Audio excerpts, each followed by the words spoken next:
start with a roll call.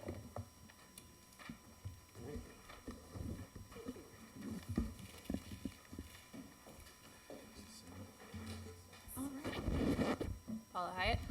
Here. Mike Gardner. Here. Linda Peterson-Adams. Here. Jeff Dahl. Here. Eric Navickas. Here. Dylan Bloom. Here. Eddie Card. Here. Gina Duquesne, coming in from Zoom. Here. Jane Hunter. Here. Lita Shapiro. Here. David Runkle. Here. Bob Kaplan. Here. Eric Hansen. Here. Tanya Graham. Here. All here. Thank you. All right, I would like to go over the minutes. Do we have to do them each individually, or can we do them all as a package? Package, okay. Any discussion on the minutes that we're given? Chair Hunter, I think we failed to make a motion at the last meeting with regard to chair and vice chair. So I would like to move that we appoint Shane Hunter as chair and Eric Navickas as vice chair and amend the meeting minutes accordingly. That's a twofer. Do I have a second? I second. All right, any discussion? Is your mic on? It's on, Oh. but yeah, so I can shout. So I guess, should we just do an all in favor? All in favor? Aye. Opposed? Excellent. It's all you. Thank you. Perfect, thanks. Any other discussion on the minutes? I did notice that the minutes for April 21st didn't have all of those present listed. Eric Hansen, Mike Gardner, Shane Hunter, Lita Shapiro were there, but not. And Eric's name is misspelled. It should be Hansen. Tell me if I'm correct. Thank you, Linda. I missed that, thank you. Anything else? So what, how many, there's actually, Dylan Bloom was there as well. Is it listed, did you mention that? I did not. Yeah, because he's also missing from the minutes. Oh, perfect. Bloom, Hunter, Gardner, and Shapiro. And also it was April 21st, so it's Friday, not Wednesday. Yeah, who took minutes for this? Perfect.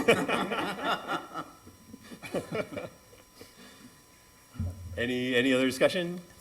I will entertain a motion to approve the minutes, all of the minutes as a package as amended. I'll second.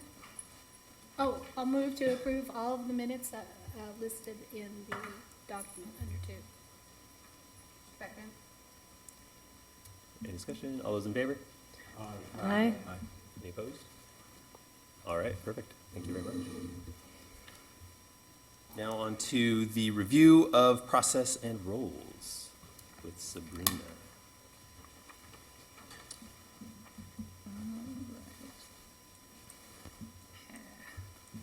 All right. Good afternoon, Budget Committee, Deputy City Manager Sabrina Cotta. I thought we'd do a quick recap of why we're all here before we get started.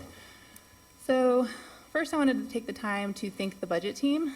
The budget that was built was very much a team effort, particularly Cindy Hanks, our accounting manager, Bryn Morrison, and Alyssa Koldazinski.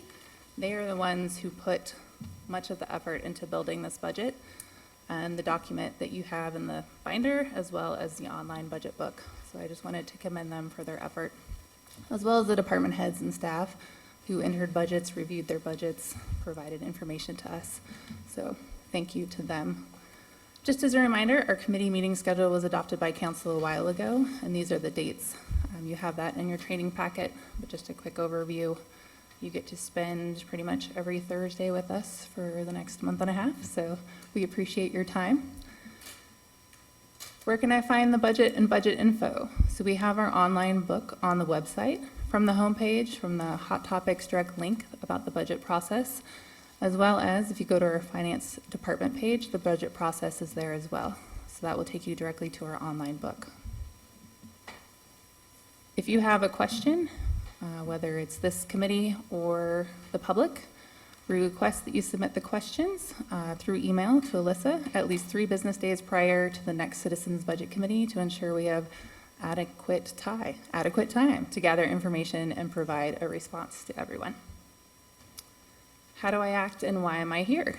Council adopted the decorum from the Ashland Municipal Code when they adopted the calendar. So if you have questions about that, we provided it in your budget. So it's AMC 2.04040 and 2.04080. And then what is your role here? Receive the proposed budget and budget message, hold one or more public hearings, providing citizens the opportunity to comment prior to council adoption, recommend the budget for approval, and set the tax rate. Any questions? As we meet next Thursday, so you want any questions by what time on Monday? Or do you want them on Friday, or you want them tomorrow? 3 days, you say? 3 business days, so tomorrow is fine if they're ready, or you can send them on Monday, that's fine. We can submit questions on Monday? By noon, By that would noon be helpful. Monday? Thank you.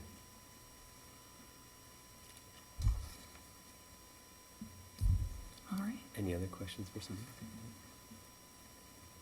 thank you. Yes, Leah? I can't remember where it was, but there was somewhere in what you sent us that just said the next meeting was 3:30. Lita, I think you have to speak closely to them.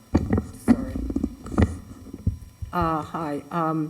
I think somewhere in what you sent us, you said the next meeting was 3:30, but I thought they were all 3 to 5. So all the budget meetings are 3 to 5 Thank you.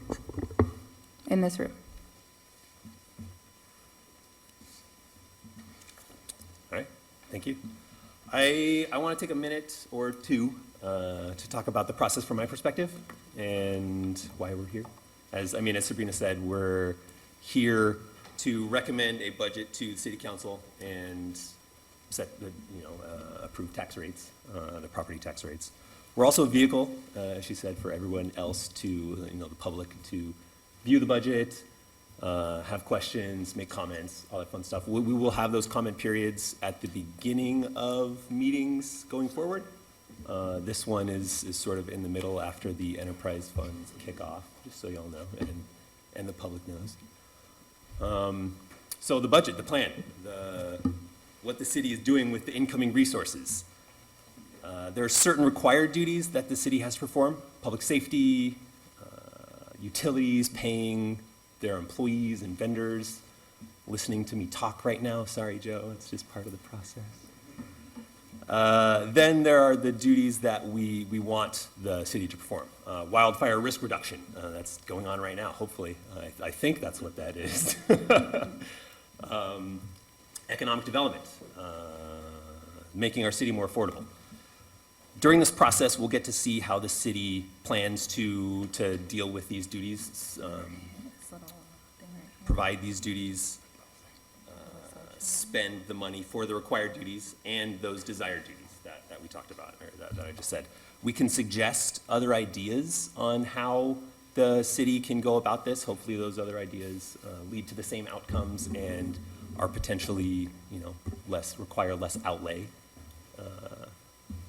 We can suggest, and we can question the assumptions, actually. We can question the assumptions behind the numbers and really make sure there isn't a miscalculation as much as we possibly can. We're not going to be able to dive deep into everything, but that's part of it as well. But there are some things that, as the committee, we can't do. We can't do anything with the contracts. We can't do anything with setting policies or salaries. They're all negotiated by the city and council and not this body. But this body will, I have no doubt, make recommendations to the budget officer to make changes to the budgets, the budget allocations in what we are about to see. And that's fine. Whether or not they pass is up for discussion. We'll have a lot of time to discuss that. We'll do our best to ensure a fair, respectful process here, and that we all have the opportunity to understand the why behind the numbers. That's the real goal in my mind. You'll notice those words: those were the words that the committee came up with, the goals, the ideas, the reason behind why they are here as well. It's, to me, it just signifies that everyone wants the city to be a better place for our families, wants to give people opportunities to thrive and make sure people stay in love with our city. Most of the people are on this committee have been here for more than a decade. Some were even born in the area. And they want to make sure that the city thrives, for the next decade and beyond. And that's why we're all here. Good stuff. Thank you. Take it away, Joe. Well, this is quite a panel. Welcome, good afternoon. We have a lot to go through here. So this is a little bit of I hate to say a bit of a data dump, but you'll have plenty of time over the coming weeks to ask questions and get specifics. I'm going to try to give you sort of a high-level view of the budget and how we've developed it. The first graphic here, and we will get you copies of this presentation and post it on the website. But I want to talk a little bit about the process that we've been in. We've actually been in this budget process for really almost a year. In June of last year, the council adopted vision and value statements. And while we didn't talk about budget at the time, those are really foundational documents that help direct how we put the budget together. And I think that's essential because it really makes sure that the organization that you lead is actually reflecting your values, your orientation, your vision for the community as we go forward. So I consider those very important statements. The council also adopted priorities after a number of input processes. We'll talk about those in just a moment. But and then when we get to putting the budget together, we are trying to balance sources and uses, or funding and expenditures. Accounting approaches sources and uses, and you'll hear us talk about it that way. And then we come up with the budget. And so we're here today to present or talk to you about and to start the process of talking about the budget. Again, the vision for the city: sustainable community, resilient, quality of place, unique and caring city that fosters artistic expression, is open to new ideas and innovation, and will direct our efforts to the long term with a positive economic future. The values: community affordability, belonging, quality of life, environmental resilience, regional cooperation, respect, excellence, sustainability, public safety, and quality infrastructure. And I hope that we've met that test in this budget. If you recall, back in June when we did the deficit budget meetings, we also talked about risk, and this is the final risk assessment that the council adopted or had voted on. Economic risks, public safety risks, environmental risks, all up in the upper right-hand quadrant, meaning they basically have high impact and high importance to this community. And then departmental risk or organizational risk, which was primarily, I think, expressed in terms of the need to staff appropriately and get past the pandemic and build an organization that could take us forward, identified in those quadrants. The input process that the council has been using is a budget survey, a business roundtable, a community town hall meeting, and lastly, an economic roundtable. And we've tried to take the direction and orientation from each of those that the council has given us into account in this budget. And they actually use those items to come up with their council adopted priorities. Risk reduction, including wildfire reduction and SEEP execution, economic development, affordability, and then supporting principles of inclusivity, equity, and customer service. Again, those are the things that we've been trying to build into this budget going forward. Just a couple issues that we also have to address and understand as we put a budget together. We are a slow growth community. We have a limited urban growth boundary, and and this is intentional. The community wants to retain its small town character, its unique character, and I think that meshes with the council's vision for the community. Also, we have to understand that we are tourism and university dependent, and that is that those are, the tourism and the university are major importers of economic opportunity to this community. They bring people in that spend money here, and that helps feed our community, our business, and it also feeds our budget. Just a couple of highlights. Our tax assessment cap is 3.5% growth. It's generally 3% of increase annually in terms of what our existing revenues or property tax is, and then about a 0.5% for new development that we're allowed. Our operational levy is 4.28. Our debt levy is 0.064, and our total property tax for a median family income under this budget is $493,000 for the mean average or average home, and that means that what you're seeing in this budget is a tax bill for the city of Ashland only of $2,145. Let's talk about sources. This is generally where the budget office starts, although departments generally start on the expense side, building their budgets. On the other side of the equation, the finance department is looking at all the different revenue sources that we need to bring to bear. And these are not all of them. This is not an exhaustive list, but it's the primary ones. Our taxes are real property taxes, food and beverage and transit lodging tax. We have franchises for the use of the public right-of-way. We have charges for services, which are utility fees, AFN fees, EMS reimbursements, and park and recreation program fees. Those are the major ones. Licenses and permits, intergovernmental revenue, which are grants and donations, debt proceeds. We issue some debt, and we use that primarily in our capital. That really is used in our capital program. And then lastly, interest and other revenues. This is a cheat. We didn't have time to put together a comparison of tax rates, so we pulled the one from the last biennial budget. Under the assumption that most cities do not change their tax rates, particularly under Oregon law, you're not really allowed to increase it unless you haven't reached your cap. So this is just to provide to give you a reference of where we are. We're the first column there, where we have been, and we assume we are because we haven't seen budgets from all the different communities to know if they've changed anything. But this gives you just a reference point in terms of how our tax rate, our operating tax rate, is compared against other jurisdictions in Oregon. Uses. These are the major uses. Personnel services. It's basically, we are a service organization, so we are in many ways predominantly personnel driven.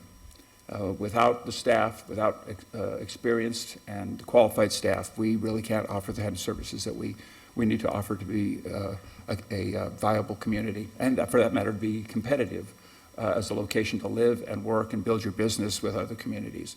Materials and supplies, those primarily contracted for consultants work or materials and supplies that we have to purchase.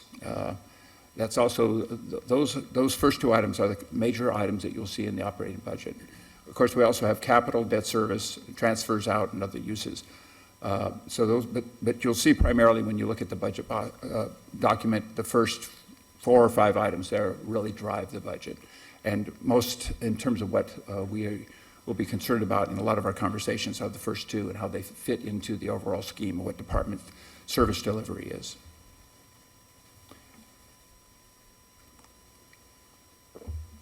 This is a chart that gives you an idea of how each of the different revenues and sources compare. It's just to give you a reference point. You'll see that and let me point out a distinction here. Revenues on this chart are basically new revenues to the city, so taxes and fees and so forth.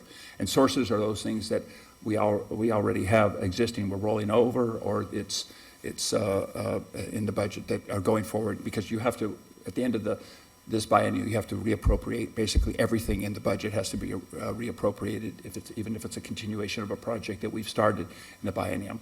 All appropriations are extinguished at the end of this fiscal year, this biennial, and so we reappropriate everything. So there are some sources that continue to need to be rolled over and used to complete those projects, And so on this chart, that's what sources are, and then revenues are really new funds that the city will receive.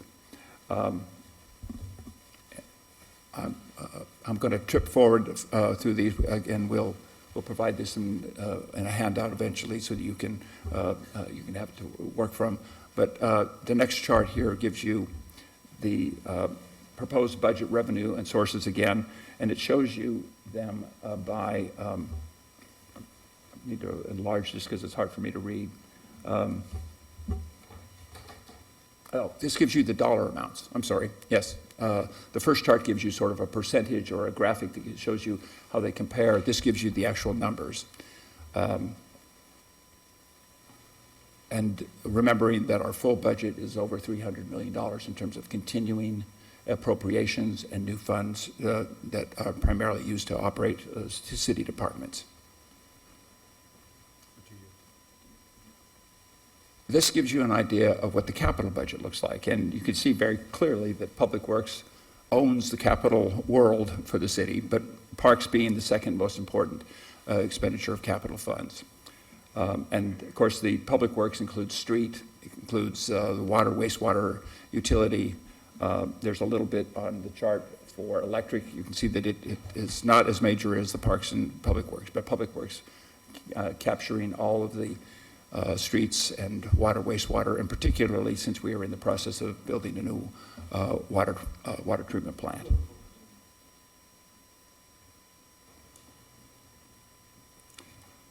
And you can see that the Public Works budget is over $100 million. Finance has over about $150,000. Parks is a $15 million proposed capital budget, and electric at I think it's 1.6 is the number there. These are the funds that we operate in. Each fund is sort of like a business center in the city, and so we operate individual funds, particularly if it's a dedicated or restricted revenue source. So we can account for it and make sure the expenditures align with the revenue sources. The general fund being the one that most people talk about. That's where your property taxes and most of your general revenues, franchise fee generally would be a general fund source. Fees and licenses, so forth, all go into the general fund. Tourism is our TLT funding. Housing is the Housing Trust Fund.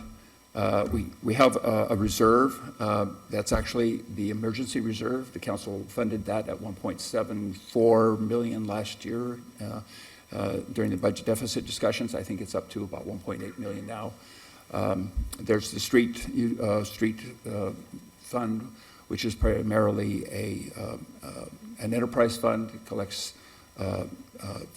fees to pay for it, SDC charges, airport, capital improvement, the CIP we just talked about a moment ago, parks capital improvements, SDC parks, debt service, water, so forth. I'm not going to go through all of them, although, but you can just to give you an idea that we have to budget every one of these funds individually, and as a whole, they make up the whole city, the city budget. So, and quite a few of these have dedicated revenue sources. So when we get to them, that'll be part of your consideration.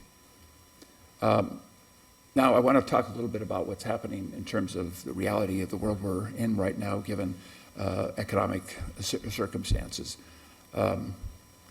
In the fiscal year 2021-22, July to June, starting in 2021, the national CPI was 8.5% increase in cost of living.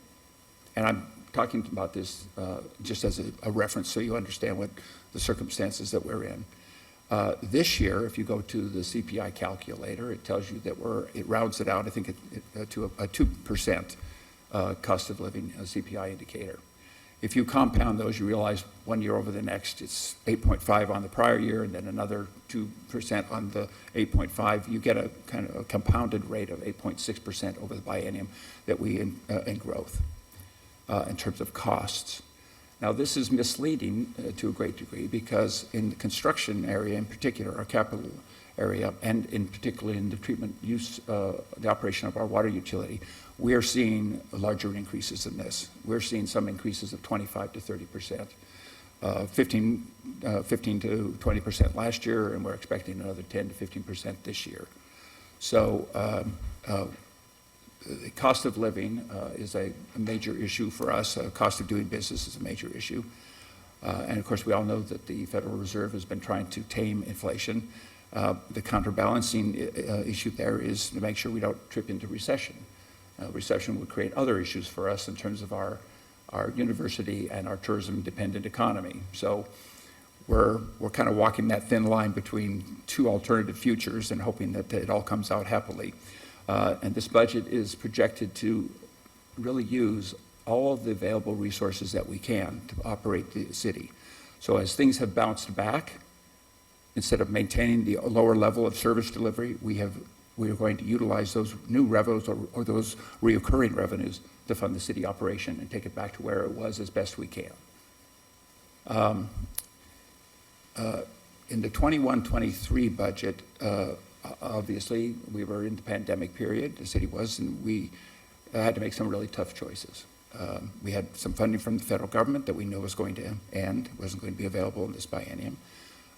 We also cut staff positions, police, fire, finance, and administration took cuts, and the city was not able to fund the cost of living increases. So those are some of the things that were coming out of a budget that was, we knew was going to uniquely reduced, and fortunately our economy has bounced back, so we have the opportunity this year to enjoy that bounce back, but we also have to understand, again, the risks, the considerations that we have going forward. Lastly, I want to mention things that hit us in this biennial budget. We have cost of living increases. There are contracts that we now have with our labor groups, and we have 3 years. This budget will represent 3 years of cost of living increases, one for the current fiscal year, and then the 2 new fiscal years that will be coming in the next biennium. And that's why you see a 16% increase there. That's 3 years compounded growth in terms of the cost of personnel because of our cost of living increases. Materials and supplies, interestingly, and I just told you a minute ago that things were going up, interestingly, it dropped in this budget. And that's primarily because we are eliminating the health benefit fund. And the health benefit fund had an impact of almost sort of a double counting impact on our budget. And when it goes away, that meant that its elimination dropped the net effect of our materials and supplies to a -3. Isn't accounting wonderful?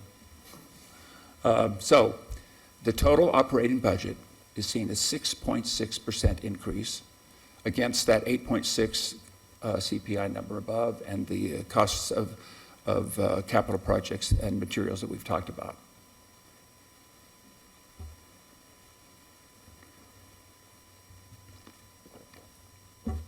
Putting the budget together is a balancing act. And for those of you who have been on this committee before, you understand this. The council certainly does. And so these are some of the things that we have to balance going forward. It's how do you balance all those priorities, all those interests, all the service delivery so that we end up with a cohesive, integrated budget approach to serving the community. We have already, the council has adopted its labor agreements, it's set priorities, and it's adopted the capital improvement plan. To balance workload, we look at legal and mandated requirements, and then we look at operational requirements, staffing, facilities, and equipment, things that have to be brought together and utilized to deliver services. And then lastly, we also have to look at between departments. Some, particularly when you have a bit of revenue that you have some discretion over, the question is where do you spend it? And there are always more needs, more inputs, more demand than we can fund. Every city has this issue. And so you have to strategically try to identify where those funds should be used to do its best effect. Let's talk about employees for a moment. This is a key issue for us. We saw a major shift in terms of our staffing over the pandemic. Our FTEs, even though they were budgeted at a higher level, dropped dramatically. I'll show you that in a moment. And what that meant is that the workload was compressed and put on those existing employees to carry. So retention is a big issue for us because we need to we need to treat our employees appropriately so that they stay with the city of Ashland. When you lose an employee, you not only have a vacancy that you loses productivity, but then you have to pay for soliciting and replacing them and training them, and the reduced productivity that they have through the first 6 to 12 months at least. So we lose productivity when we have a change. That's a cost to us. It's actually a cost because we cannot deliver the same level of service while all that's going on. We have union contracts and confidential employees that the council adopted, and we specifically negotiated as best we could so that we could take care of our employees on an equity basis. The approach we've taken is to treat all of our employee groups, I think, which is a little bit unusual historically, with the same type of cost of living increase, the same type of program in terms of their benefits. And that's been one of our priorities in negotiating all of our contracts. For this biennium, we have a 4% adjustment in pay going forward, and a 3% cost of living adjustment in the second year of this biennium. The employee health insurance program is for all employees to share at a 10% share. Some of our employees were at 10%, quite a number of them were not, so we're trying to move all of our employees to at least a 10% share of their health and benefit contributions. And then our staffing levels are workload-based. We really try to look at the workload and look at the staffing structure and try to assure in that conversation that we aren't overloading, but we're also not overstaffing in terms of what we're trying to accomplish with the budget. And we also, as best we can, look at like comparisons with other jurisdictions. How are they staffing? How are they compensating as best we can? One of the things that you'll see in a moment, that one of the things we need to do, we believe going forward, is to do a better job of that. We need to do a classification and compensation study to make sure we are actually competitive and to make sure that we're actually, in all of our job classifications, for each classification, compensating appropriately and also classifying them appropriately. The uses and reserves, I mentioned the general fund contingency. We have a policy that we follow at the city and we're going to talk about that in just 1 second here. The current, that in this budget has a $2.2 million contingency. We also have the emergency reserve, which was at 1.74. I believe it, as I said earlier, I think it's now at about 1.8 million. And the council increased that from the $40,000 in the middle of last year to get us up to this level. The general fund balancing ending balance policy, or what we're going to recommend a change. The current policy is for a 20% of the operating budget held as an ending balance. The general finance and accounting standard actually is 16.67. And I mentioned to you earlier that one of the things we had to do in this budget, or we felt compelled to do, was to maximize available revenues, and rather than have that money held in a reserve location that couldn't be used, we're going to recommend to you that we reduce that policy to the 16.67% number. That would take the ending balance down to 6.2, and I think if I remember right, in the current biennium, that calculation would have been about $8 million.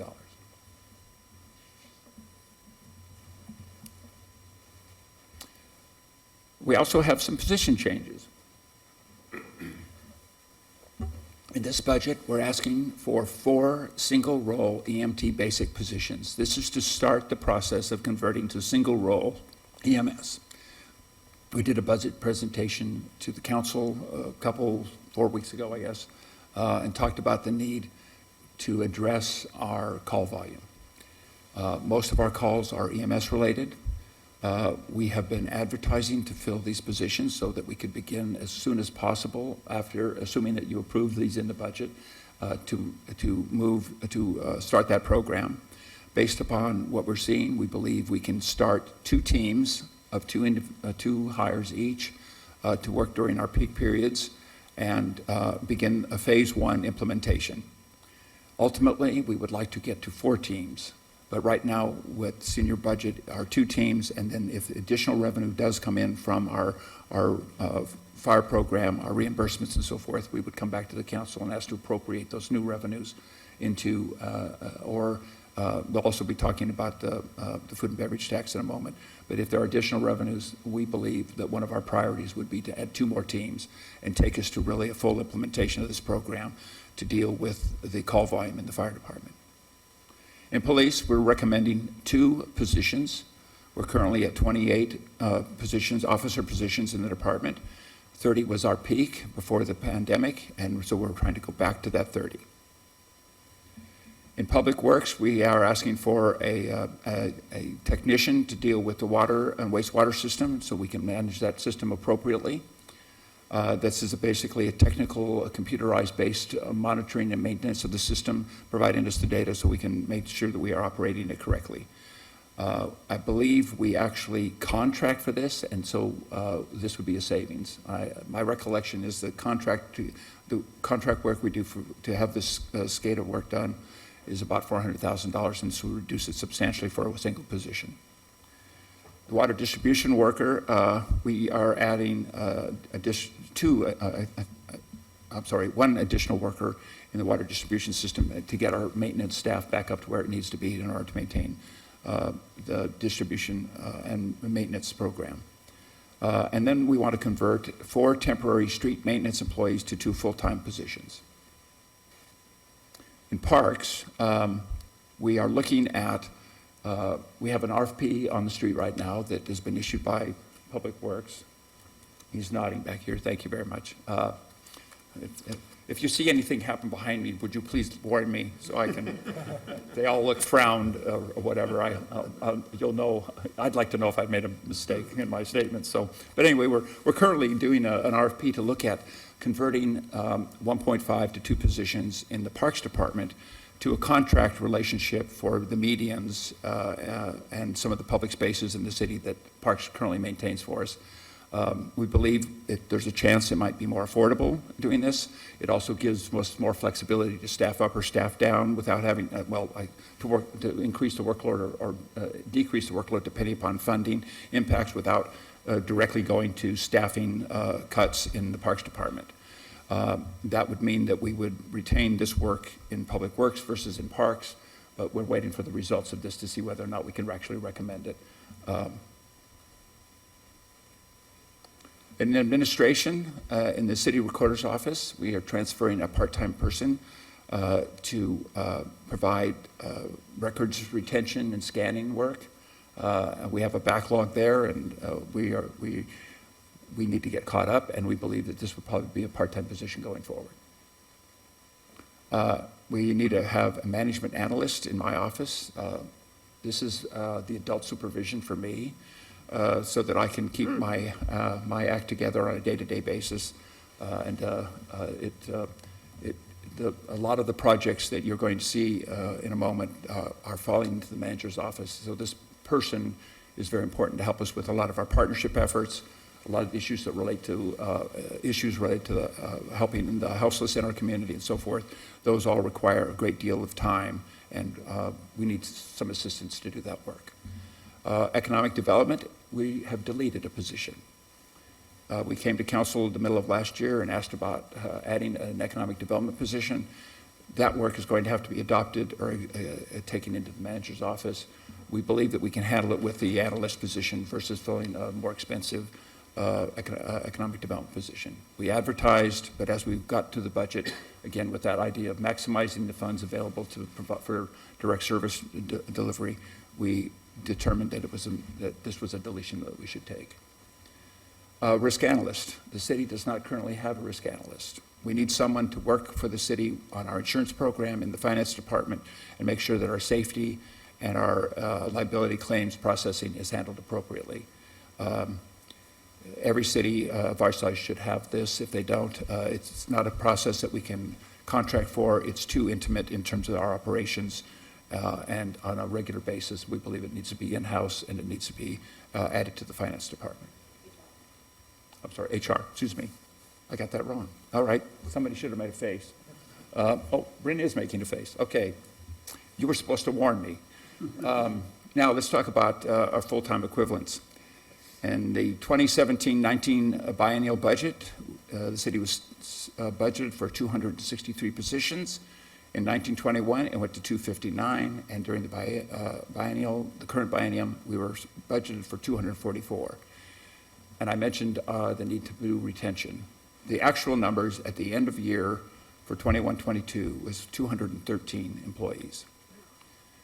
We have been doing a yeoman's job, I believe, our HR department. Thank you, Molly, and thank you, Sabrina. I've been doing a great job of getting us staffed back up. We are now at 220 actual positions filled, and we still are continuing to fill positions.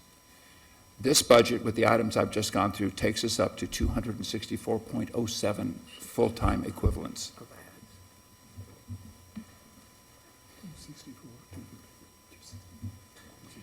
Now, I gave you all a handout.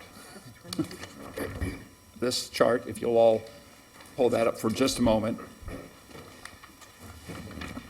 We used something like this during the budget deficit discussions, and I printed it out for you on 11 by 17 because if I had it out smaller, that you wouldn't be able to read it, because I couldn't read it, and you can't read it off this PowerPoint. So for those of you who, like me, are visually challenged, printed it out as large as I could. But this is to give you an idea of the work program at a high level that the city is taking on. And when I talked about a moment ago about the city manager's office, you'll see the number of items that are there that weren't there previously that we're trying to address. But you'll also see for our departments a number of items that are priorities on the list that I've just gone through, and I'm going to go through it again in a little more detail in a moment. So this is to give you sort of a general idea of what our work program looks like at a high level.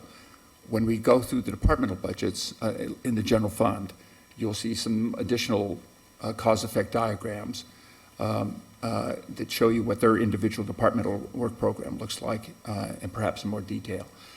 I use this because I think it's important to point out that on the far right-hand side is the city's vision.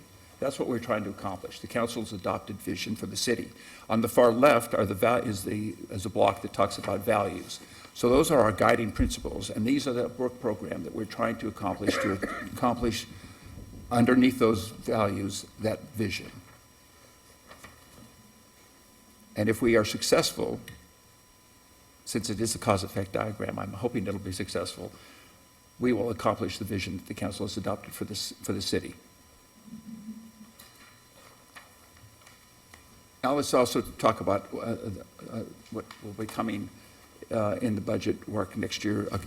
Included with this will be the effort to develop matrices or indicators on our success.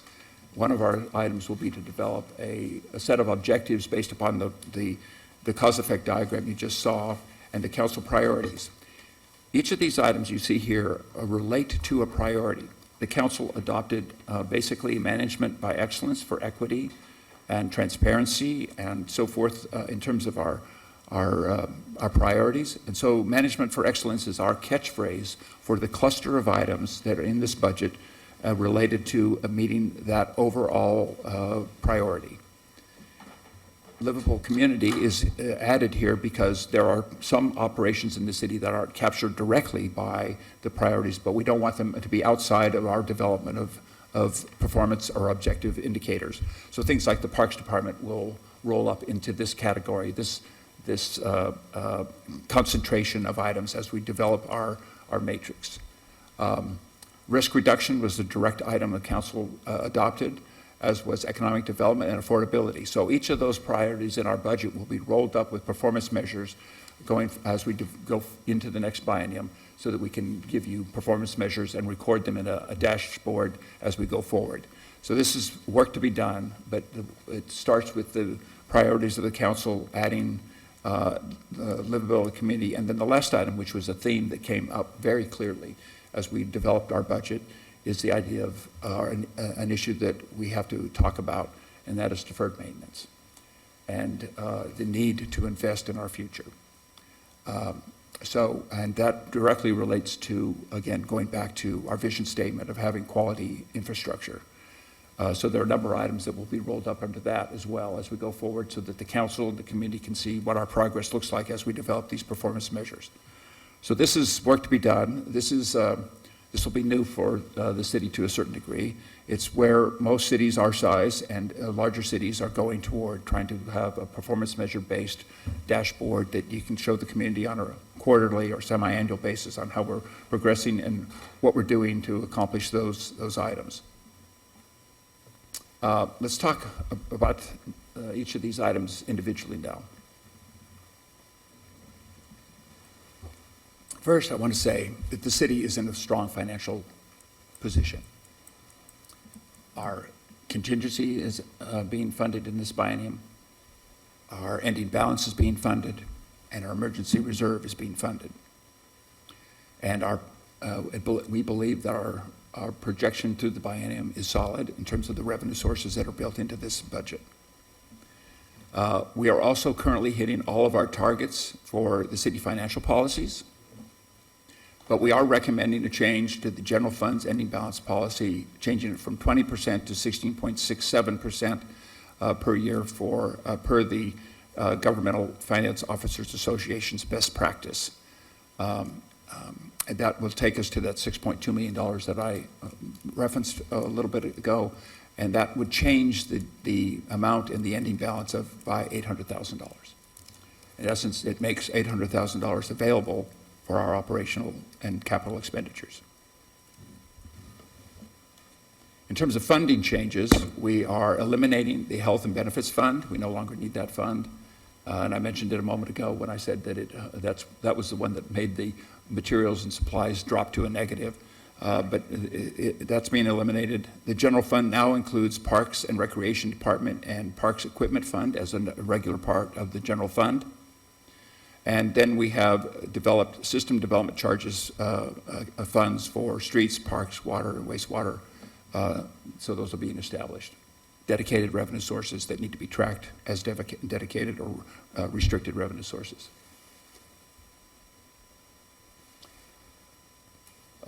In transparency and communication, it's important. We've added the communications officer and our communications program. That's $303,000 in the administrative budget. And we also have a website upgrade, a redesign for $140,000 in the budget. And it's about time. Also, we have DEI training over the 2 years at $45,000 per year for DEI training in the organization for a total of $90,000 in the biennium. We've also put in employee appreciation funds of $10,000.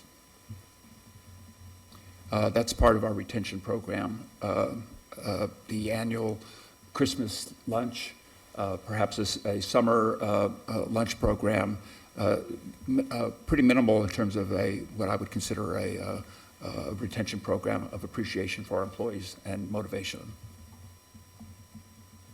That's for the 2 years, right? I believe that's correct. Oh, that's per year, I'm sorry. Okay. So it's actually $20,000 for the biennium. The compensation and classification study I mentioned earlier is $75,000. I think the last time we did that study was 2009. Thank you. I was going to say 2012, but it's another item. It's about time we did. Parks and Recreation is funded to the request, $141 million. That includes. That's $14.1 million over the biennial, and that. But there are some changes because that has been transitioned. It's hard for me to read that this far. Again, make faces. Tell me if you see me going off. I'm expecting arms waving or something. If I'm reading something wrong. This item, this number amount includes the transition from it being a separate subset of the general fund to being a general fund specific incorporated department. That means that there are a couple of adjustments.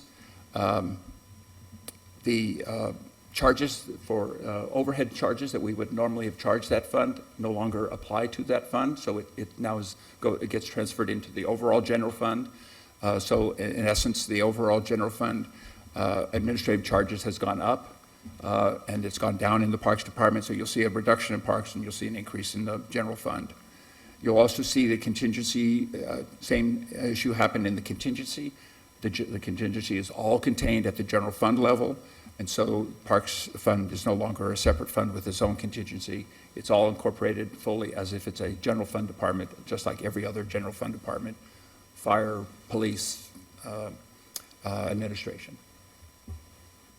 The food and beverage tax is being used to fund the capital program per the current ordinance of $1.6 million. And then lastly, there's then the resurveying for the AARP livability survey, and that's $33,000.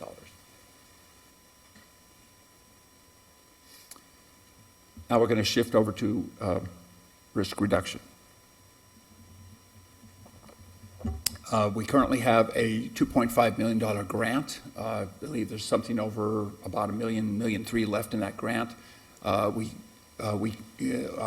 just recently got an extended for it. I'll have to get you what the current balance of that grant is, but we got an extension for it so we can expend it through 2025. We're also currently have a grant application out for another $500,000 for fuels mitigation at multifamily facilities, including trailer park locations, mobile home locations. We are implementing, as I said, single role EMS staffing. Those are the additional positions to address call volume. The cost of that is $900,000. That is the staffing and equipment for this program, and I'm not sure. I'll have to check and see if that includes equipment or vehicles. Police officer staffing, we've added back the 2 officers to get us to 30. That's $545,000 in the budget. Risk analyst position I referenced earlier is $246,000. These are full funding costs. And then IT network upgrades. I don't have the specific number for that, but again, we had a series of deferred items that we are including in terms of software licenses that needed to be renewed or extended, and also including hardware that needs to be replaced. One of the priorities that we tried to address here was the need for cybersecurity, so it's time for us to make these expenditures. Economic development. In the budget is $200,000 for wayfinding signage, and we also understand that we will be taking on the partnership effort for Ashland community brand development with the Travel Ashland and OSF and so forth. That'll be a workload item. We also have downtown revitalization items, including trash receptacles and sidewalk cleaning of $300,000 and business improvements and beautification grants of $350,000. Where we really believe we need to partner with our businesses in the downtown area for an upgrade. As you travel around other cities, you realize it's time for us to spruce up, and we need to have partner. And so this is an idea of basically a grant program to solicit their support in this effort. The University District is an item that came out of the Economic Roundtable. It's a partnership work envisioning project at this point.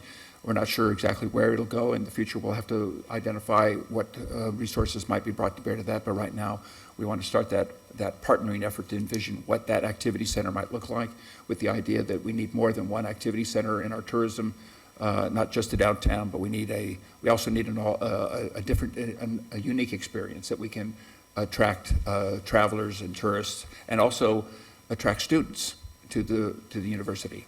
To support their lifestyle so that they find this an attractive place to continue to come to school in-person education. Lastly, we need to do, at the council's request or directive, we have an economic opportunities and analysis study for $70,000 in the budget. We're going to shift to affordability. The ambulance service is an effort that we believe is important for affordability for our community. If quite a few of the calls that we take, if we didn't provide them, someone else would provide them and would charge them directly for it, and they're not quite often reimbursable. So lifts when someone falls, that kind of thing, when they need just a little bit of assistance, those are part of our call volume. And so continuing the ambulance service area and providing that service is important. And the EMS single role is part of that effort to make this more affordable. But it's important that we begin the effort for reapplying for and securing the ASA. That work has to be completed and for an award deadline of January 2024 from the county.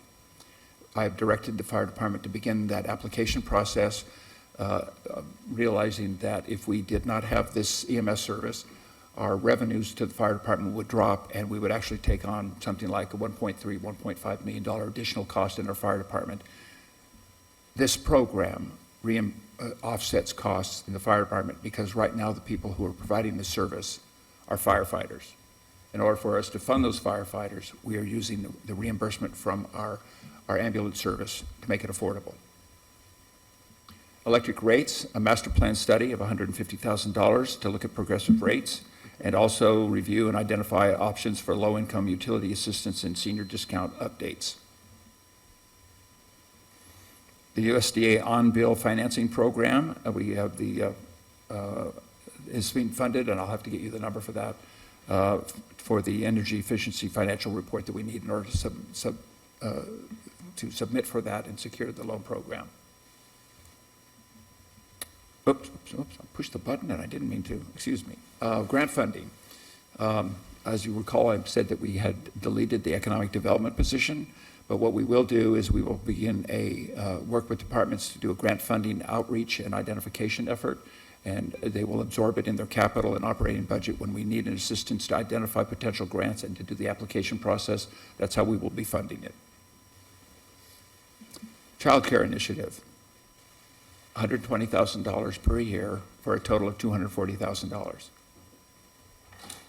I believe this is an essential item for this community in terms of attracting workforce, attracting families, and it's a major affordability initiative. We cannot address every affordability issue that's on our table, but this is one area where we may be able to directly impact affordability for individuals in our community and for businesses. And then lastly, on this slide, Ashland Fiber Network, the full fiber pilot project that we came up with full fiber, that's the new term.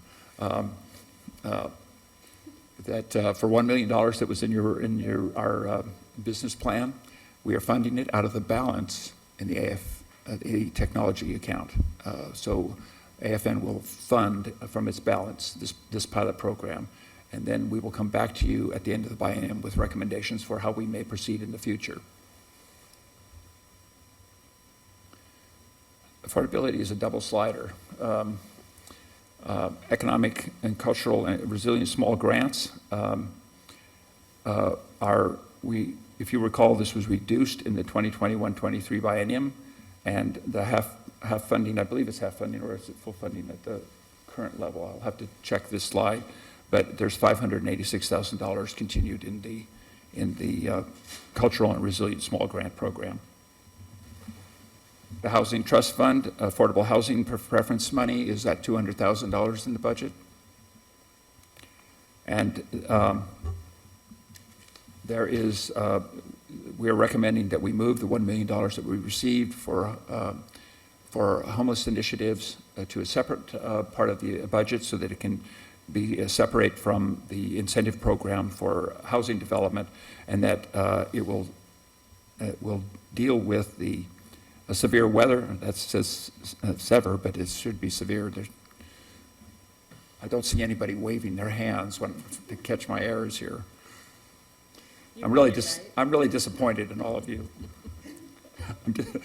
It's my error, but I'm disappointed in you.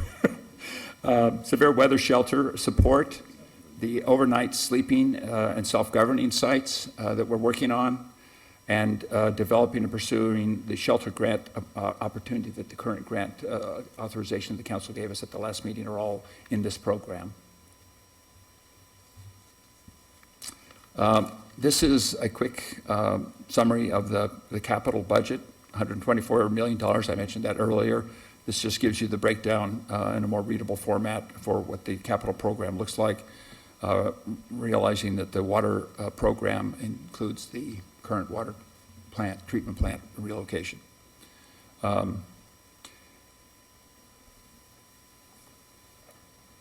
We also have on here long-term financing for our health, our financial health. Given how tight it is and the fact that we are actually having to take several steps this biennium to maximize available funding for our operations, we believe it's time for us to look at and do a comprehensive review of any other additional funding sources that we may not be aware of, or asset utilizations that we haven't taken into account. This will be in the finance department's budget, so that we can, this is actually in the city council's budget, I believe, for us to come up with a study to see if there's anything that we are not pursuing or have not accessed already. And so we need a pretty comprehensive look at what it might be available to the city that we haven't identified to this point. And then the last item on this slide is the community development has a $40,000 appropriation for them to digitally scan all of our records. Right now we have a lot of paper files. They're not stored in locations that are fire or for that matter seismically safe. We have to go and pull documents in order to make it more efficient and to make sure they're available in case of a catastrophic loss. It's time for us to digitize our records.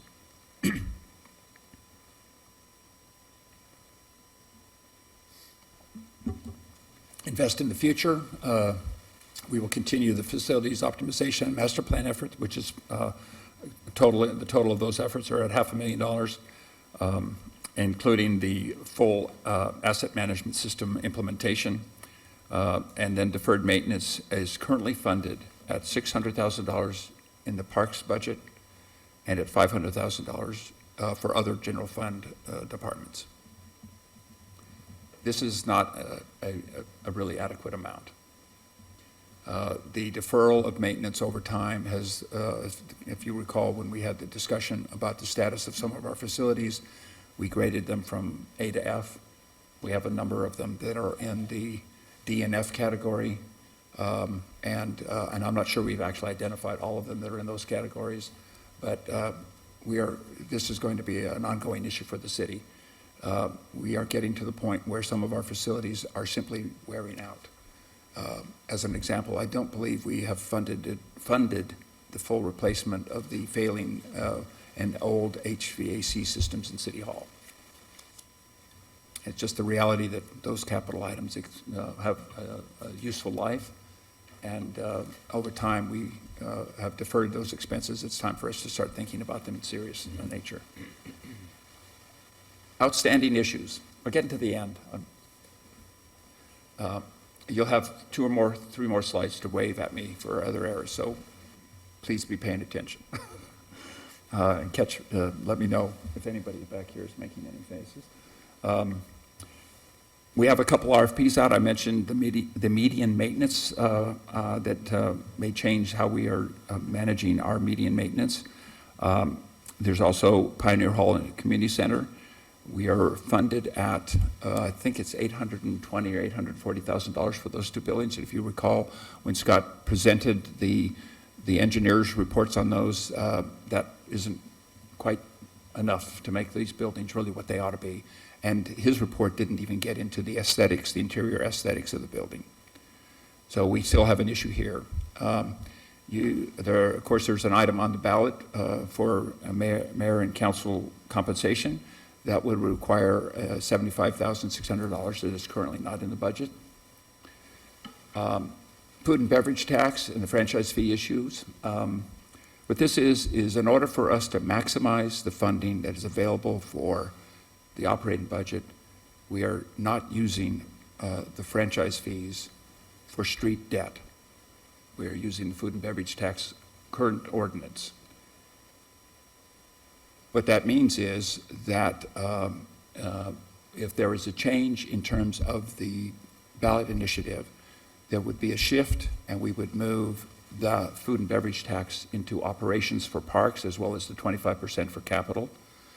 And that would free up additional funds that we could move the street back into the franchise fees, because we're treating the franchise fees as a general fund revenue source, in essence, of what I'm telling you right now.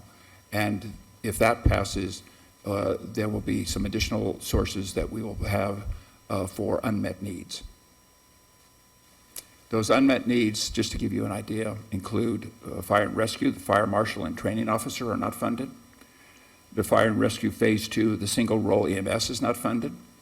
I'll also mention, it's not on the slide, but we have not taken the police department to its historic recommended 32 officers.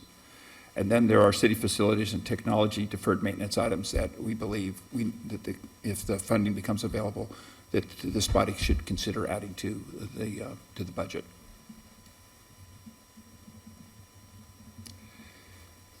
Okay, we're in the downhill run. This is just a quick reference to where your authority and your task comes from. Under state law, our budget committee is to receive the budget message and budget documents from the budget officer. And under city charter, section 4 of the charter says that the city manager is prepared to administer the annual city budget and administer city utilities and property, and also the finance department functions include the preparation and control of the city budget. Under the state law, your responsibility is to conduct a public opportunity for questions, to review and revise the prepared budget document as you see appropriate, to approve a final budget document, and specify the ad valorem tax amount. This is your calendar. We are scheduled on the look ahead for a public forum next week on May 1st. That's the Monday night meeting, the study session for the City Council. Then on May 4th of next week, Thursday of next week, we are currently scheduled for Administration, Finance, and Human Resources Review. On May 11th, Innovation, Technology, Police, and Fire Department Review. On May 18th, Parks, Recreation, Community Development, and Public Works Review. And then on the 25th is updates in the sources and uses estimates and tax rate and any adjustments in order for the council to, on the June 6th and June 20th dates, do their formal adoption of the city budget and tax rates.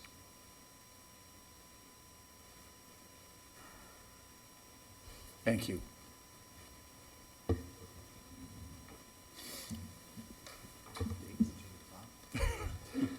Well, you didn't wave, so. Does anybody have any questions? Yeah. Sort of general, not necessarily specific, because we'll have plenty of time for those later. But Jeff, did you say you had them? Oh, okay. Yeah. Thank you. Joe, I just wanted to make it clear that for our study session on May 1st, it's a budget committee meeting. So the appointed members of the budget committee would be sitting just like we were doing. We're just going to simply repeat this instead of doing a regular council study session, That's correct? what we anticipate. Thank you for that clarification. And it's just question and answers from, it's just question and answers from the public? That, the May 1st meeting? Yeah, I would assume that you'll treat it as questions for you to take in the budget process, and then come back and work with staff to come up with the answers and to make appropriate budget adjustments. So it's public input. It's a public forum for them to speak to you as a body for your deliberations. Just to clarify, is that going to be at the regular study session time for the city council, or is that going to be a 3 to 5 meeting? I have it scheduled for the study session time at 5:30 on Monday. So I had one question on, could you back up to the unmet needs page? So I was just, in going through this, are the unmet needs at all tied to the food and beverage and franchise fee uses? I guess the answer to that is potentially. Yeah. I was just trying to make the connection. I'm not at this point aware of any other potential revenue source or funding source that might become available in the short term. If you've got some ideas, I'm open to them.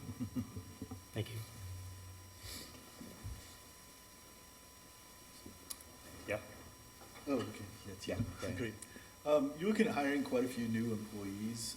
Is the assumption here that all of these are funded beginning at the beginning of the budget, or is there a delay considering, I mean, for instance, a cop might take a year to hire, that they have to go through the training, et cetera. Is the assumption that it begins with the beginning of the budget date? Generally speaking, they begin at the budget date. We have actually, in some cases, gone out and advertised in anticipation. The communications officer is already on board. I'm trying to think what other positions, I'd have to go back and look at that slide, but generally speaking, it's for the beginning of the year. As an example, the single role EMS, we have a list of potential candidates already, and so we're waiting for the green light and the new fiscal year to begin to actually bring them on board. And that need in particular is substantial enough that we felt that it was important to get us in the starting blocks as soon as possible. Yep. Joe, thanks. And I want to follow up on Mike Gardner's question, just to make sure I understood your meeting. What I heard you say during the presentation is that if the food and beverage tax ballot measure passes, that would allow you to fund parks, capital, and parks and recreation and senior services operating from the food and beverage tax, and therefore free up general fund revenues to fund those unmet priorities or other things that maybe, did I understand Yeah, correctly? I mean, Is that the I right need to be direction? really, this is a more of a, it's kind of a complex issue, and I want to be sure I'm really as Yeah. clear as I can be, so thank you for the question. The current budget is using the food and beverage tax to pay for the $1.6 million additional funding in the biennium to go to parks, which is the 25% that is currently in the ordinance, specified for parks capital expenses. The balance of the funds, and I don't recall, I think this year we're seeing a $3.2 million, and I don't recall what's in the budget right now, but the balance of that, let's say that my number is reasonably correct. The balance of the 3.2 above the 1.64, I think the number was, is going to street debt so that we can maximize the availability of the franchise fees to be used in the general fund to pay for operations.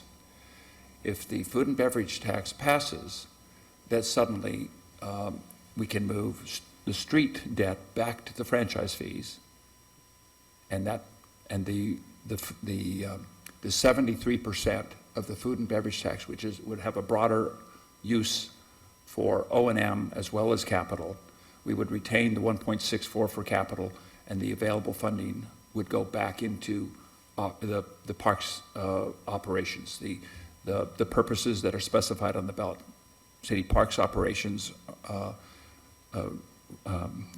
recreation operations, open space operations, and senior operations. So that would make that shift. That shift makes additional funding suddenly available to the general fund for some of the unmet needs, potentially, or other uses as this body or the council would recommend. Just one further clarification, because you made reference to some numbers. The 3.2 million is an annual figure from the food and beverage tax. That's correct. And the 1.6 million you were talking about is a biennial, is two-year number, because it's 1/4 of the two. Yeah, Bryn's Okay. saying yes, Thank but you. Yes. Could you explain that all again? yeah.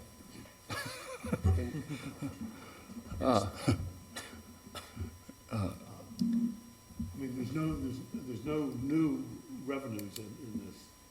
I mean, we're just shifting money around. Well, that's. The uses of the money changes, and that means that some of the funding is now available for operations when it was for those purposes that I listed. When it wasn't before, it had to go to capital, and it was historically used for wastewater debt, it was used for street debt, it was used for parks debt, and suddenly that 73% is available to shift from capital use to an operational use, and that means to the general fund for operations, it's like a new revenue. Yeah. Bob and I found different numbers in various parts of the materials that were on the general fund. Can you just go over what this budget does for the general fund? What the general fund budget is? I mean, I found on pages 15 and 16, it's sort of 15, pages 15 and 16 were in the middle of my budget. Do you think that's a better discussion for when we hit the general fund? We can, but we don't have a general fund, we have it in parts, right? But, I mean, overall general fund. Well, we can come We back don't have a at- discussion. during one of our, we can come back and address that in one of our presentations, to put it all together and talk about it as a group, as Yeah. well as the separate parts. I mean, I'm just raising it because on pages 15 and 16, it says the general fund revenues are 84,787,084 are the revenues. The expenditures are 91,471. So it looks like the general fund is in deficit by 6.7 million.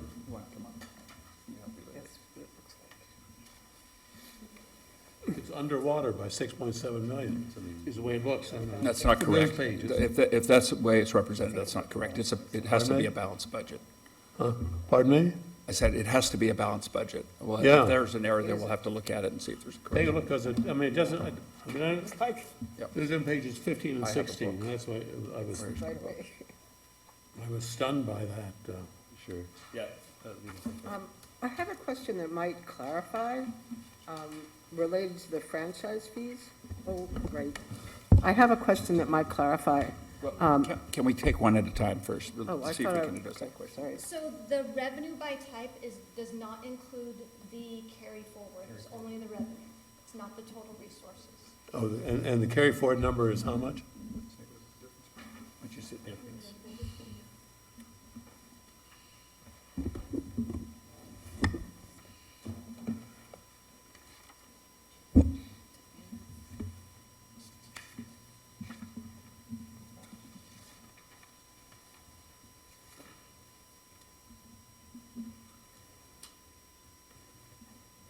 Why don't you go on to her question while I look that up? So Okay. I'm not delaying. She's got to bring it up, I her, mean, just as a red flag, I just needed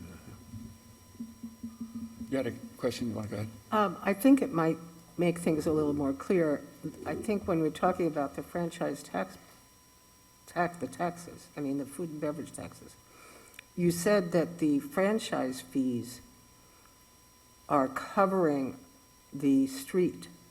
Does that mean, can you tell me, I noticed they went up tremendously in this year, the franchise fees. So I don't know what else is in there, or whether it actually covers all the really big projects in streets. That's where I think there's some confusion, because Yeah, it the- actually covers it. Currently, the food and beverage is being used, not the franchise fee, but the food and beverage is being used to pay for street debt. And the street debt is for major projects in the street plan. If food and beverage becomes available for operating, then we will take the franchise fee and put it back to use for streets debt, and replace that, move that money potentially into the operating budget for the general fund, because we're treating franchise fees as if it's a general fund revenue now. And that means that additional revenues would be available to the general fund. Okay, I'm still not understanding. I thought that the franchise fees covered the regular maintenance, the overlay, the silly stuff and the potholes and that kind of stuff. I think there's still some funding for that, yes. Only the debt can be used in the food and beverage. The current ordinance specifies that street debt related to our plan, our street plan, which are major streets, can be, the food and beverage cash can be used for that. So that means the debt issuance is tied to food and beverage. That freed up the franchise fees to be treated like a general fund revenue. And then, so what we're saying is, if the ballot measure passes, that relationship will switch. The food and beverage will become an operating revenue, and we'll go back to using the franchise fees for street debt. I understand that. What I don't understand is, I didn't think that the franchise fees were enough. We'll go over that when we get into the more detail. We'll take that question down and address it when we do the Public Works presentation, the CFP presentation. The carryover for the general fund that we're estimating carrying over into this next fiscal year is $17.8 million. Wait a minute. The ending fund balance, The carryover the carryover? that we are starting this next budget with in the general fund is $17.8 million. So the ending fund balance from this year, yes, becomes the carryover, Right, yes, yeah. 17.8. All right, I mean, all right, I have to look at all these numbers. Sure. And that shows up where on this, in this budget book? So it's in total in the front summary sections, all the funds. Yeah, okay, I'll take a look. Thank you, Adam. And get a question maybe for the next time.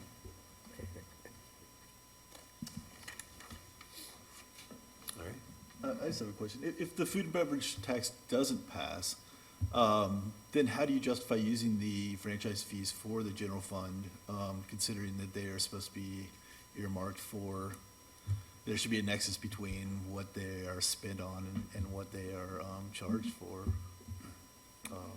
There's no legal requirement that they have, that they be used that way. That's at the city's discretion, the city council's discretion. Most cities that I'm aware of use franchise fees as a general fund source, not specifically for streets necessarily.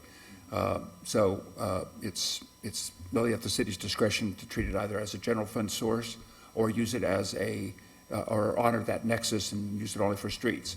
We would like to do that, but in order for us to maximize the funding available to the general fund operation, we have basically shifted it back to being, or treating it as if it's a general fund revenue. Okay.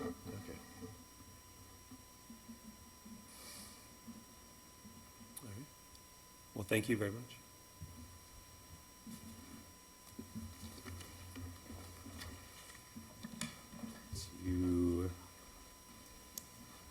The next item on the list is enterprise funds at 60 minutes.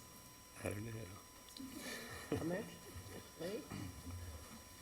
That's, well, yeah. It'll definitely take us through pretty close to the end. Do we have anybody who signed up for public comment? Okay.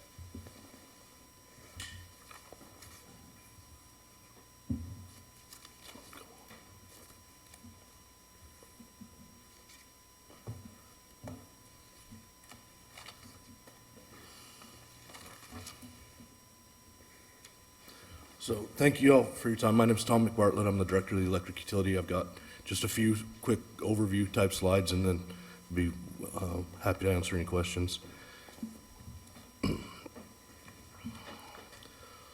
So this first slide just kind of gives an overview of what our responsibilities are, what our focus is, and the three divisions that the department funds are split into, and what each of those divisions does with those funds. So a quick overview of kind of where our priorities are laid out in this budget, the main focus points of things we want to get done under this biennium. Master planning being one of them that's been discussed quite a bit. Looking at system automation for self-healing circuitry for restoration on outages, kind of a pet project that I'd like to get started, implement downtown core area, and then kind of build out from there as funds are available. This is the org chart that's under electric. All those positions are funded out of the enterprise fund itself, and it covers electric and conservation. It's a total of 20.5, I believe, full-time employees.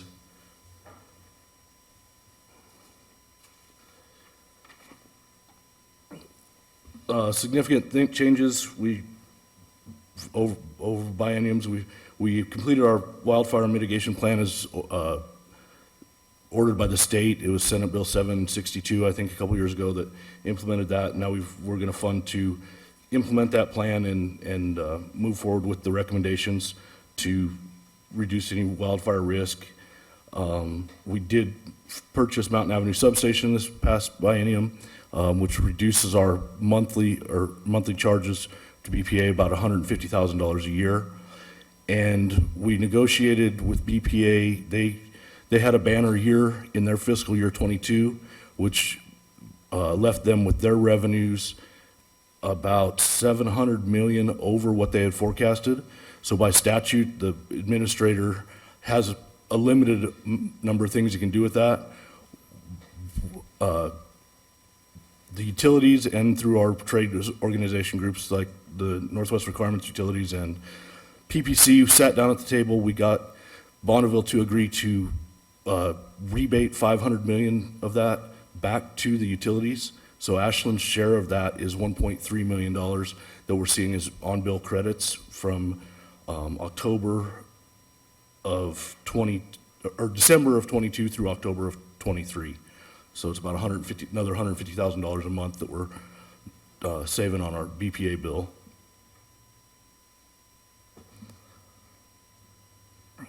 And this is just a look back at the last few years' budgets and what we've proposed for this biennium.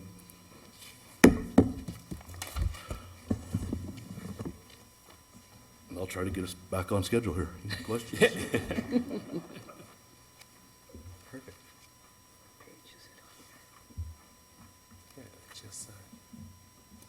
Does anybody have any questions at the moment? Yeah.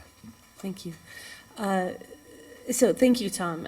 My question is around the conservation programs, the electricity conservation, energy conservation programs, because it doesn't get broken out at that level of detail. I know we've talked about programming to help local residents with a particular focus on low-income residents access the funding that's coming through the Inflation Reduction Act, like most likely in tax credits, to figure out a way to help our low-income residents access those, because they typically need to be front-loaded and then paid back over time with tax incentives. To what extent is the ability to do that type of work included in your budget? I know that just for like the SEEP type goals and that kind of stuff, I think I funded it around, well, I'm pretty sure I matched it to what I sold clean fuels credits for last year, which was $300 and some thousand. So there's that. And then there's also the conservation budget that's we're required to do by BPA because we get reimbursed from BPA for that. And so they can kind of cross-pollinate to an extent there. I think I'm getting where you wanted to go. I'm not sure though. No, you are. You are. It's just a follow-up. I guess my question then, those seem like those were similar numbers to what we've had in the past. That's correct? That's correct, yeah. And I guess, so my question is more around a surge investment, given the timing within which the Inflation Reduction Act funding is expected to move, which is pretty much immediately. Is there capacity within the electric department's budget in terms of its ending fund balance target in the policies? Is there some room to move in there to potentially add some investment so that we could support in some fashion a program that would help take this information to renters, to low-income folks, and to people who own rental units, so that we could help them take advantage of that? Is there some room to move in there? The only area that I know of that there's room that could possibly be moved would be like in the CIP budget, but I'm not really on top of what our ending fund balances look like either, so. Okay, I'll just direct that question to Sabrina, but thank you, I appreciate it. Could you go back a slide? Sure. Does that, the numbers I'm seeing on this document don't match the numbers Inconsistent. there. I don't know which would be accurate We then. wanted to make sure somebody had a question there. Totally. Good I job. have no idea. Here's the electric. Number 2, number 3. Okay, so the book is accurate? Okay, all right.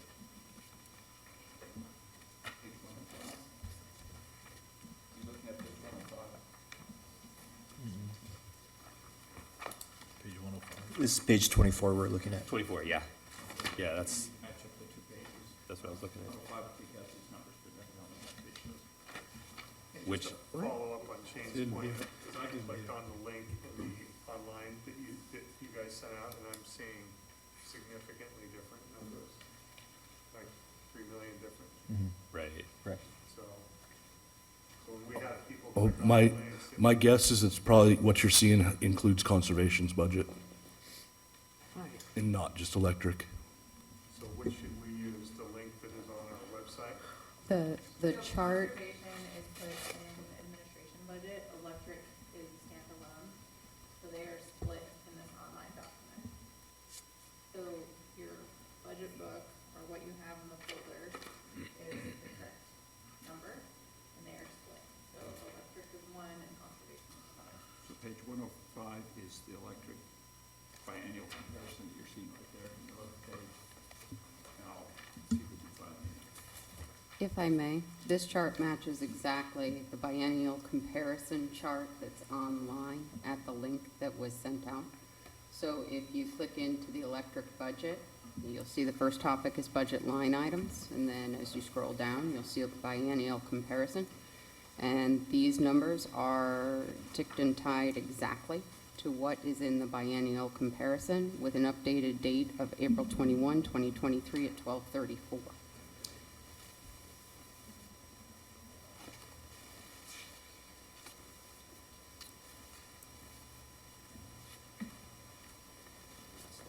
So then, okay, so this electric fund. Right, the number on page 24 that we were all seeing is the fund, and we're talking about just the department here. Got it, okay, Okay. that makes sense. Thank you. Okay, Right. Thank you. It's for fund revenue. yeah, thanks, that helps.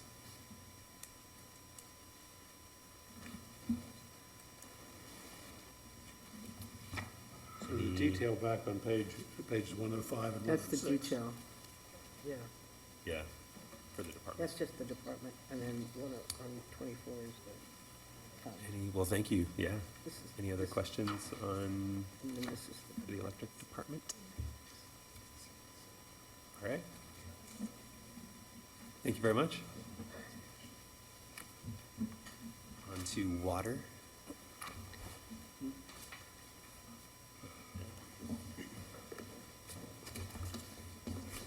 So I know the city manager had 20 minutes, but I think we counted those in dog years. So as the council knows, when I get ready to start my presentation, I have a question for the group. How do you get over your fear of speed bumps? Very slowly. Not in Ashland. So good evening, everyone. I'm Scott Fleury, Public Works Director, and with me tonight is Mike Morrison, the Deputy Director of Operations. And we're going to talk about 3 of the enterprise funds within the Public Works Department.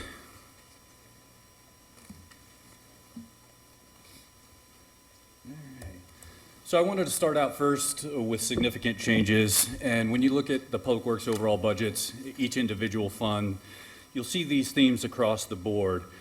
Specifically, we've itemized the fuel line item to account for the addition of electric vehicles in the fleet, and also a minor change in the working environment with hybrid work from home telecommuting, so there's not as much transition in staff and the engineering administration support. So we've kind of made adjustments across the board in fuel.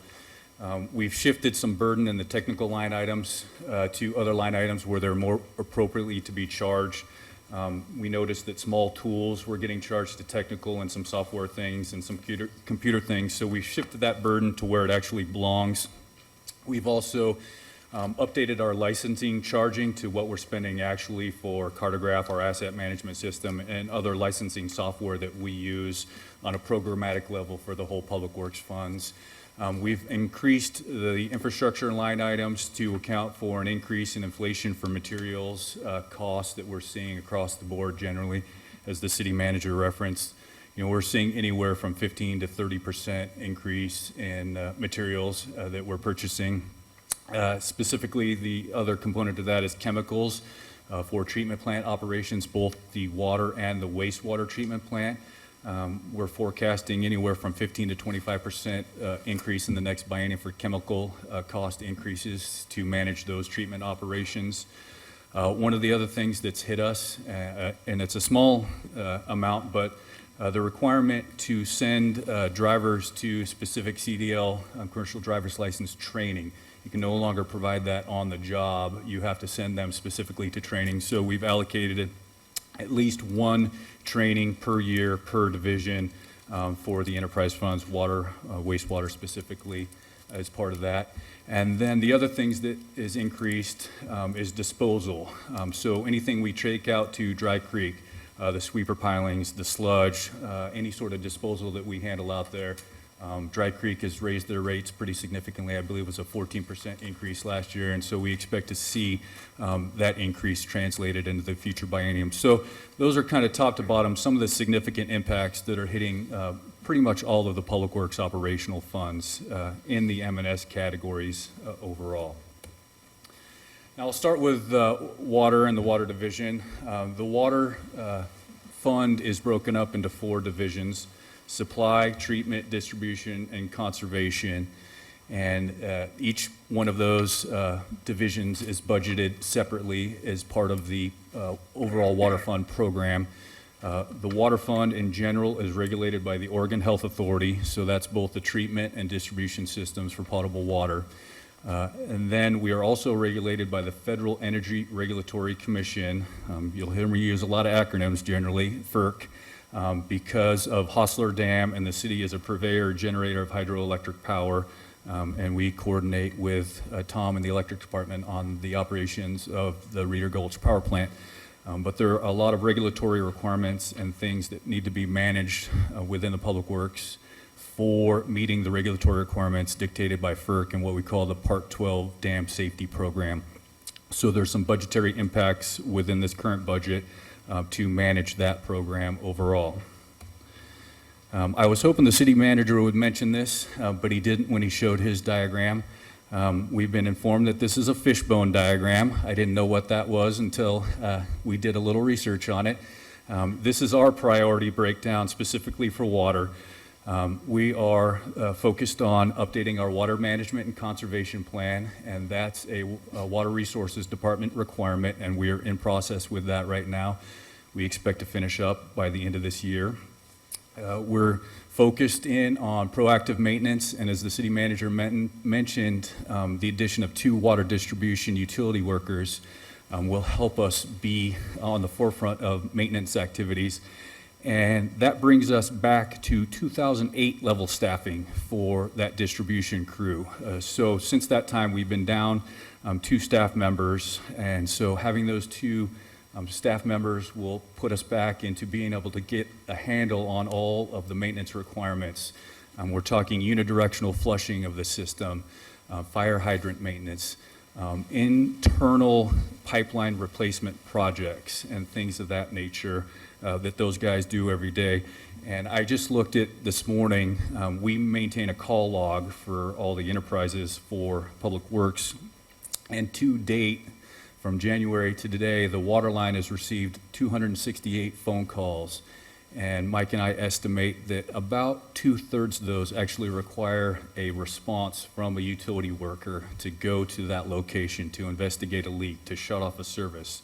So that pulls these workers out from general operation and maintenance duty to do these one-off investigations as part of their work duty. So, from Mike and I's standpoint, we're really happy to have additional staff support the crew work that's really needed.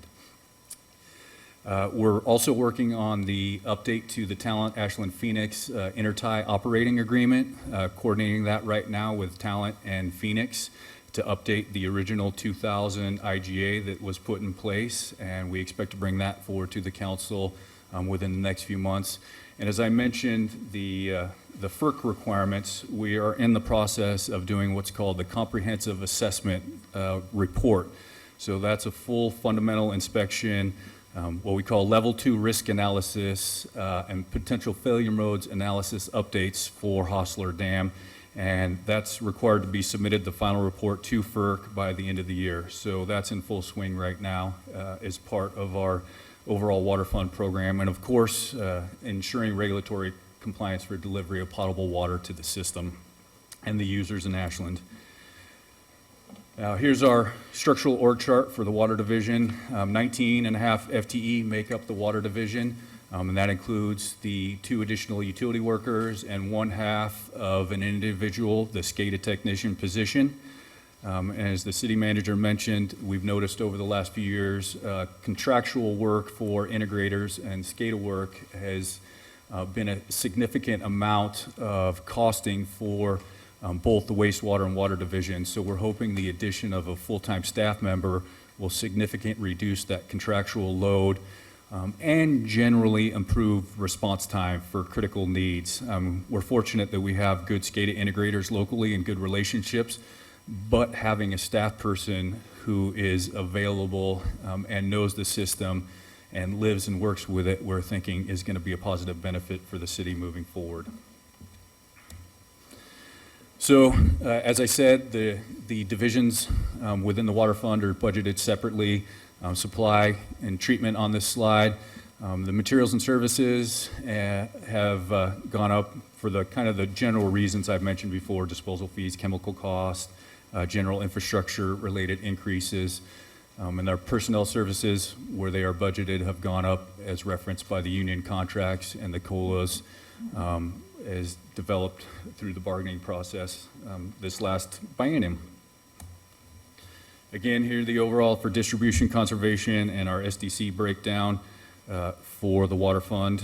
And I just referenced the conservation program too, because we've reduced the materials side of the conservation program, and that generally has to do with the fact that we don't have the staff overhead using some of those things right now, because we have an intergovernmental agreement with the Medford Water Commission to provide a list of the conservation-related services. So we did a slight reduction in some of the M&S for office supplies and computers and phones and things like that that we're not paying for because it's built into the IGA for Medford to get reimbursed as part of that process whenever they assist us with the conservation program.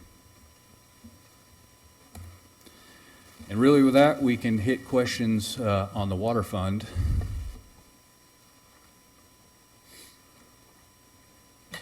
Yeah. Hi, Scott. This question is about your last statement, which was around the water conservation specialist. I remember when that vacancy opened and we put the intergovernmental agreement together, it felt like it was more of a temporary fix. And so my question was, when I looked at the org chart, I saw the conservation specialist.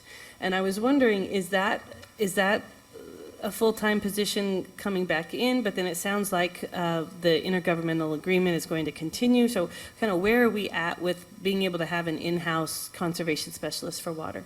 So I wanted to make sure that that position stayed in the budget as a full-time equivalent employee as we kind of go through this next phase of the IGA with Medford Water Commission.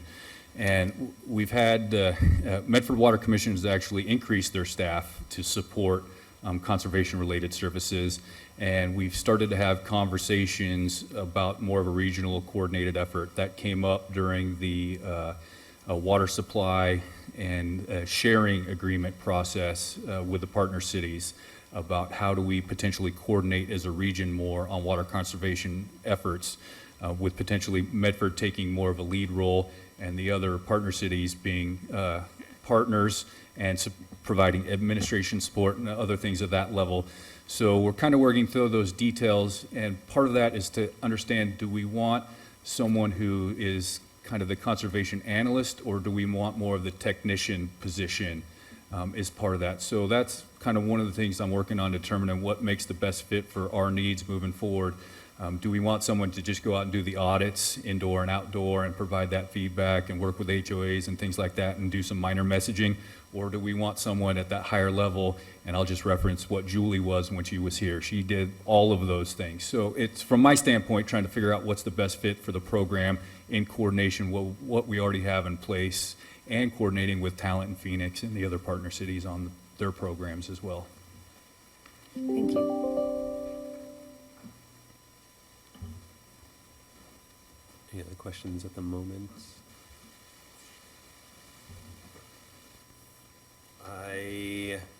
I kind of have a question about so I'm just looking at page 22 on this book here. It shows most of the charges for services as essentially flat or even going down a little bit. I don't know if I missed it. What sort of rates changes? So now that the capital plan has been accepted by the city council and we have the budget inputted and going through this process, we will be going through the process of having our financial consultant do an updated rate model for the biennium, including a projection into the 4 and 6 year period for rate increases.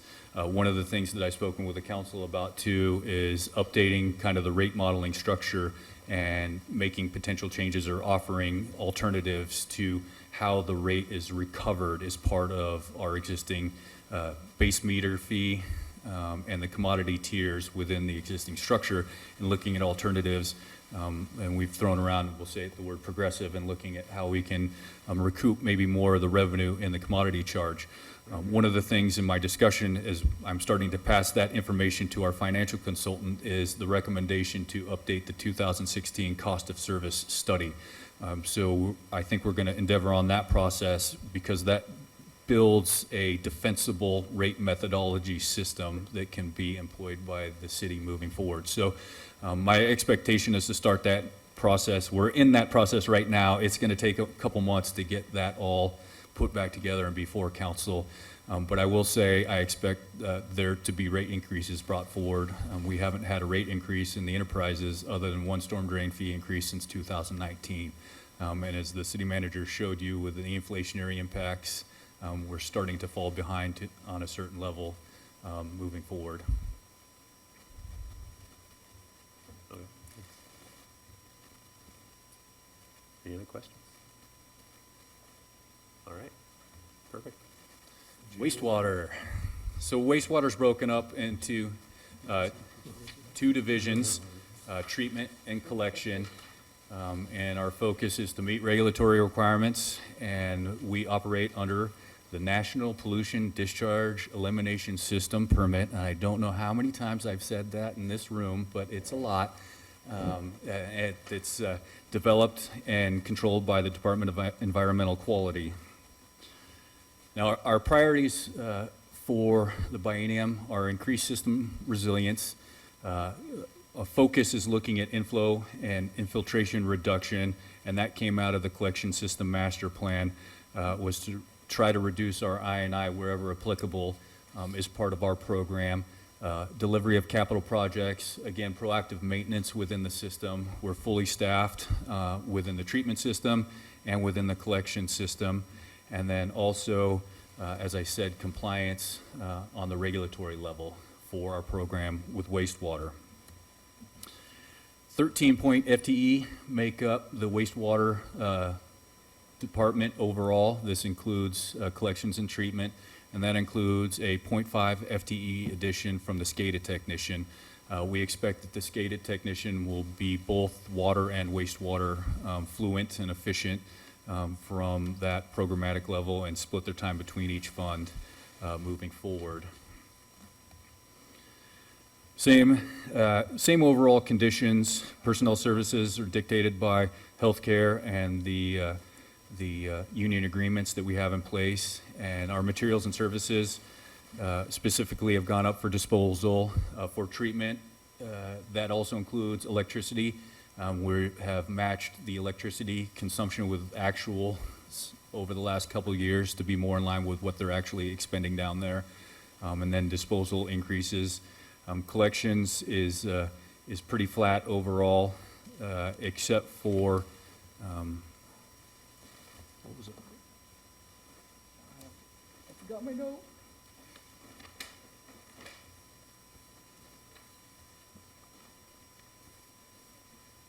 Oh, yep, we didn't have anything significant. The other thing in the capital side, specifically for water, wastewater, is the Hardesty Site Development Project. I wanted to mention that as well. That is the relocation of the B Street Yard property down to the Hardesty property, so we can store our equipment and facilities specifically for streets and wastewater down there, so we can divest, or the council can make a decision on what they would like to do with the B Street property moving forward. So that's one of the capital projects that's in the wastewater fund as part of this process. And then SDCs, the capital outlay is just the capacity share within the SDC fund that goes to the capital projects, both within the wastewater collections and wastewater treatment list.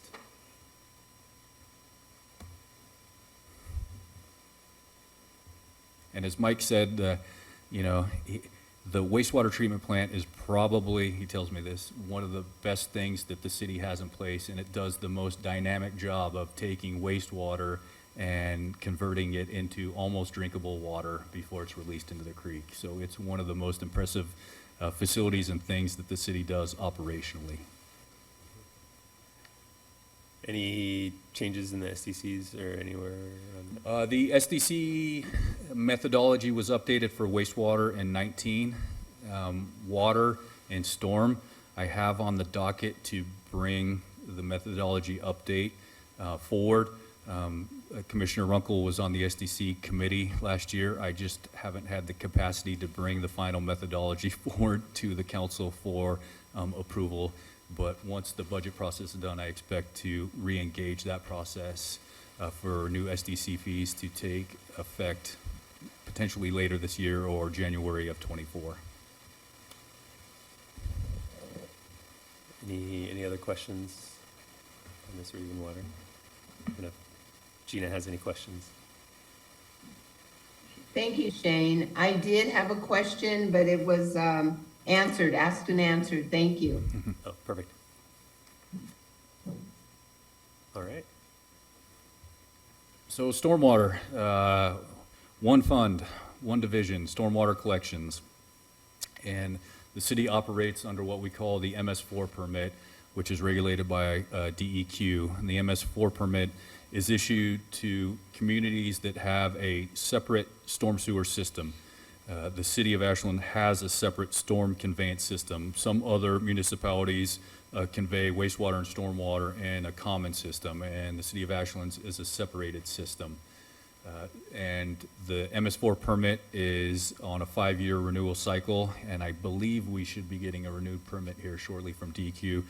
And from the regulatory compliance standpoint, there are requirements that used to be management practices, I'll say, in previous MS4 permits. They are now mandates and actual requirements, and that includes TV inspection of the system, inspection of outfall basins, maintenance-related items, and you have to itemize these in an annual report and provide that to DEQ as part of your MS4 program overall. So again, our priorities, and you'll see this across the board, is looking at system resilience, regulatory compliance, capital project delivery, and proactive maintenance. That's kind of our overarching theme for Public Works moving into the 23-25 biennium. 4.5 FTE make up the Stormwater Fund, and that includes the addition of 1/2 of one person that is coming out of the 2 street FTE additions. We've requested that 1/2 of one of those 2 people be obligated to the storm drain fund, specifically to help assist us meeting the regulatory requirements. Those inspections, be part of the cleaning and camera inspection team and things of that nature moving forward. So That additional staff will help support that program over the next biennium period.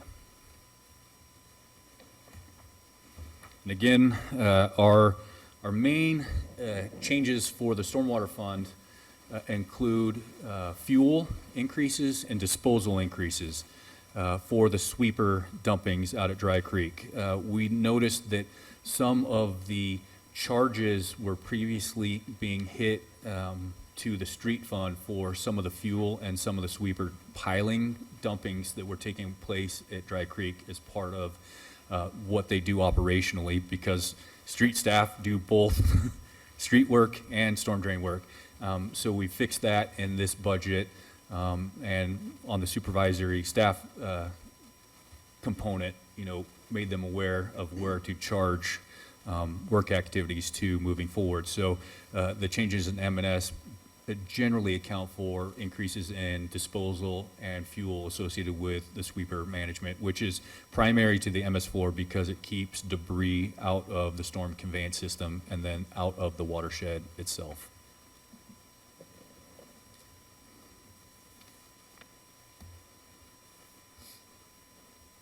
And with that, Any questions here? I guess I have a question. Yeah. I'm just curious about the contingency. It seems to be dropping, whereas the budget's going up. And I'm curious, do you have any, if you have a set amount that you're setting as contingency, or why is that dropping? contingency is a policy limit level, and each fund has their own minimum threshold. And I don't know, Bryn? The stormwater fund was broken into was the SDC fund, and now you see SDC stormwater as well as the stormwater fund. I see, right. Right, it's, yeah, another 1,900 in the SDC. So it's, but it's dropping 10,000, so. 3% of the expenditure. I see. Okay. And then the big increase in the capital outlay, that's the Hardesty property, or? Yeah, so we have a percentage allocation for storm for the Hardesty property development in the CIP. I believe it's 386,000 total, and I believe streets and wastewater is just under 800,000 each to make up the total combined cost to relocate the B Street building and build a new steel building. And the reason we need to build a new building down there and relocate is because we have critical equipment that needs to be housed internally in winter to keep it from freezing. So that's part of the need to build a new building down there. And that was been part of the process for the last couple budgets after the Hardesty property was purchased for us to relocate out of the B Street yard and free that up for a better and higher use, I will say. And of course, the showboats out there. Is personnel, like the number of FTE, did it increase that much in between, I don't know, So that's the, years ago? that's the combined addition of the COLAs and the addition of the half FTE into that fund. Okay.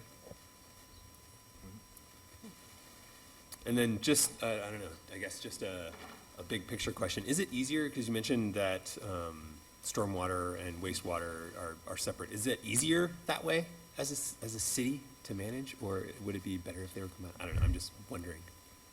I'll let Mike go too, but I will say, it's our size community, with what we're obligated to do from the regulatory standpoint, it's becoming more and more evident that we need to build up that fund and separate it more and more. Honestly, I'll say eventually it's gonna need a supervisor and, non-commingled staff, from a programmatic level. It becomes difficult when you're sharing the wealth between street department and wastewater, and those crews have obligations that they need to meet too. And you also have the MS4 and storm drain requirements you need to meet. So in the future, this is the third biennium that the storm drain fund has been a standalone fund. So we're kind of learning as we go as part of this process, especially now that the regulatory requirements have become mandated and not BMPs. Yeah, I mean, you covered it. Functionally, it's much better to have two separate systems. Management-wise, it's definitely a little bit more to manage the two. But it makes a lot more sense to not treat all your rainwater, so we definitely want two separate systems. Sure.